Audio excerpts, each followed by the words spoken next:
mbas 2021 ke pas zero presionin ndërkombëtar, marrëveshjet me ndërkombëtarët, arbitrin ndërkombëtar, dhe sepse në Shqipëri merret qysh nga 91-shi, nga 92-shi, në gjithë marrëveshjet, 97-a, 2001-shi, 2017, gjithçka, gjithmonë ka qenë një arbitër brenda ndërkombëtar, që ka qenë ndërkombëtarët, të cilët kanë bërë të mundur, po themi, marrëdhënien dhe edhe zgjidhjen e konfliktit midis majoratës dhe opozitës. Sot nga në shtatorit 2021-shit e mbrapa, më gjeni, sidomos nga 2022-shit, kur e ka marrë Sali Berisha Partitë Demokratike, një ambasador në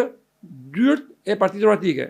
Mirë apo keq si ka qeverisur opozitën Lulzim Basha, nëse ju kujtohet, nuk kishte javë, nuk kishte muaj që takime pa diskutim në zyrën e Partisë Demokratike, nuk kishte